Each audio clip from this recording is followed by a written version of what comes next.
O gato procura sua vista, que não é nada além de subir a casa dos outros. E o outro preguiçoso que não se levanta nem para comer.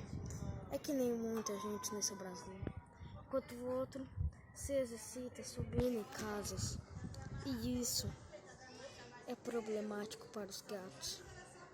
Mexendo esse rabo, o gato sai fora.